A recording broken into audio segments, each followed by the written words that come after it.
Comment ça va pour toi? Divinement bien.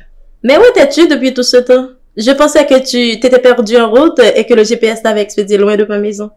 Je ne le laisserai pas faire. Puis-je t'offrir quelque chose à boire? Je ne t'ai pas demandé comment tu allais, Paul. À première vue, n'importe qui, même avec une vision en dessous de 20/20, peut bien voir que t'es en parfait état de santé. Je t'ai demandé si tu veux une boisson avant le repas. Un verre de vin, par exemple. J'ai fait toute une préparation pour la circonstance. Et comme je n'avais pas discuté avec toi pour connaître tes goûts en matière culinaire, j'ai préparé toute une grande variété de mets, en majeure partie des fruits de mer. La seule chose dont je suis sûre, c'est que tu ne manges pas de viande. Et j'espère que tu consommes tous les produits de la mer, pas seulement du poisson. Hein. En réalité, je ne mange pas toutes sortes de fruits de mer.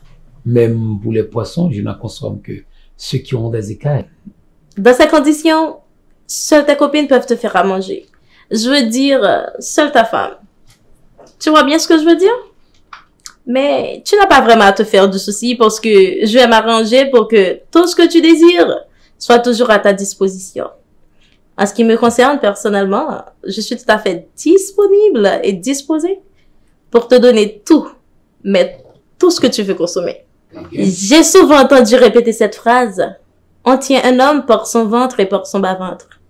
Pour l'instant, je vais prendre soin de ton ventre. Quant au bas-ventre, je m'en occuperai après. By the way, t'es marié? Et Never mind. I don't want to know anything about that. Things like that doesn't concern me. I don't want to know anything that's going to slow me down from growth. Do you speak English, Paul? I believe I do. Great. Je ne veux pas penser à aucun obstacle qui pourrait venir gâcher mes plans. Wow. Décidément, on peut dire que tu n'es pas quelqu'un qui aime perdre son temps. Quand il faut y aller, il faut y aller. Ah oui, je suis comme ça. Quand je veux vraiment quelque chose, je déteste perdre mon temps. Je fonce droit dessus et je l'attrape.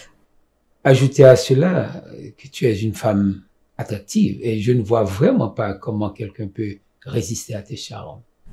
Je ne suis pas certaine d'être aussi extraordinaire que tu le dis. Mais il y a une chose dont je suis sûre.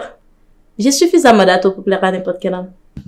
Pas de fausse modestie, je t'en prie. Tu sais très bien que tu es extrêmement craquante. Vraiment? Tu me trouves craquante? Bien sûr que si. Oh, merci. Venant de quelqu'un de ton envergure, je le considère comme plus qu'un compliment. C'est même un honneur. Cela saute aux yeux. Même un aveugle le dirait.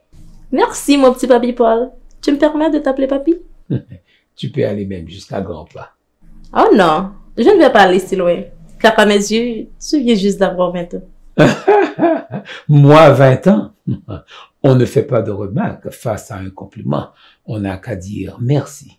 Alors, merci très cher. Dans ce cas, toi, tu as un bébé qui vient à peine de naître. Wow! Tu me fais rougir. Mille merci. Cependant, cette considération que je suis un bébé, garde-le pour toi. Car, vois-tu, on ne peut rien faire certaine avec un bébé. Tandis que moi, je suis... non. C'est pas ce que je voulais dire.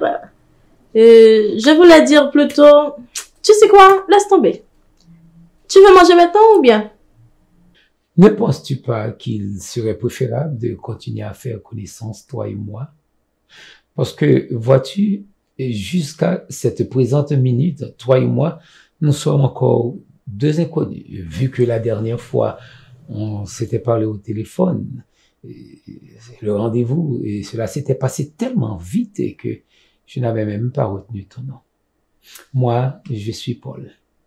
Qui se passe de présentation en présentation. Je suis Maya. Maya Belancourt. La cousine de Marie-Alice. Tu vois qui? Marie-Alice. Ah, je vois. J'étais au balcon quand tu lui faisais ton exposé. Quand tu décrivais la femme dans toute sa splendeur. Tu disais alors, femme, pure merveille, créature parfaite. Qu'est-ce qu'on serait sans elle? La vie n'aurait aucun droit de citer. La vie elle-même n'existerait pas, etc., etc. Moi, j'étais là-haut sur le balcon pendant que toi, juste en dessous. Je t'écoutais dire que tu accordais tellement de valeur à la femme. Correction.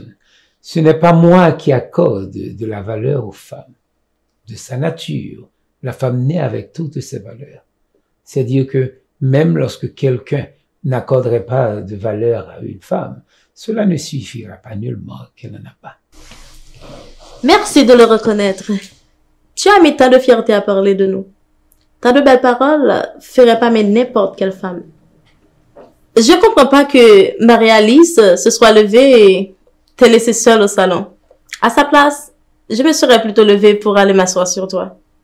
Et puis, advienne que pourra. Sans culotte. Pas sans culotte. Sans culotte. Mon pas chita sous mon avec culotte. À moins que c'est sous papa wap chita. Ce que tu me dis là est très tentant, tu sais.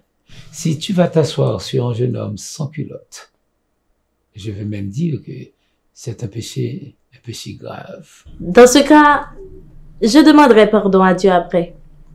N'est-ce pas pour cela que le sang de Jésus avait été coulé au mont du Calvaire?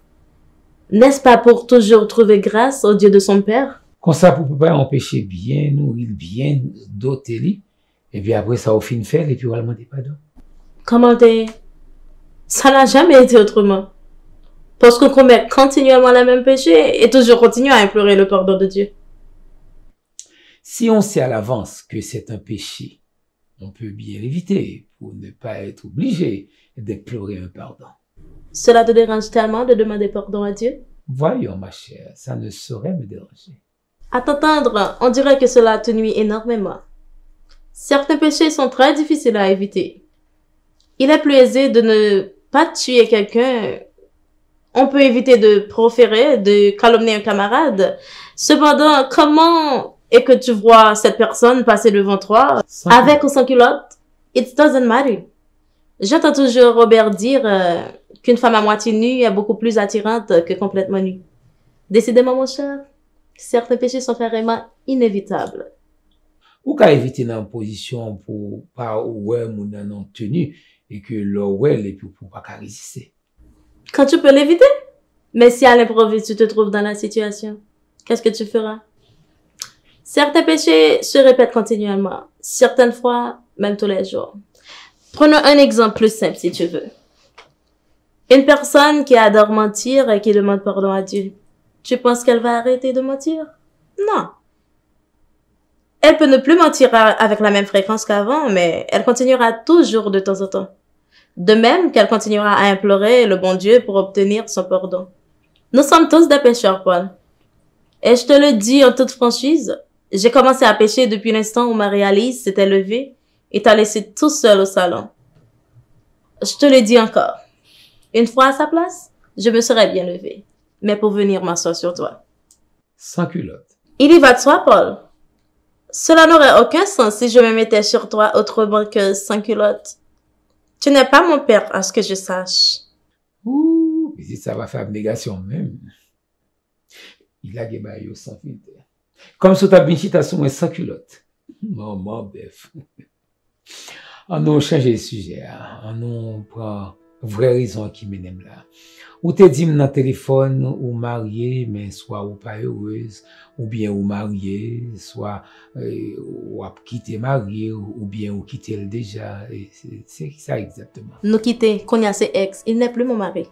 Avant toute chose, j'aimerais te dire ceci. Tu sais qu'on se marie pour la vie? Paul, give me a break avec on se marie pour la vie là. Parole ça, les bon Dieu t'a dit, c'était pour Adam avec Ève, parce que c'était aux deux seulement qui étaient sur la planète Terre là. Qui tu t'es voulu, qui tu pas voulu. Ils étaient mariés pour la vie. Tout ce que Dieu avait commandé à Adam et à Ève est valable pour toutes les générations d'après. Même après des centaines de millions d'années, sa parole n'a pas de date d'expiration.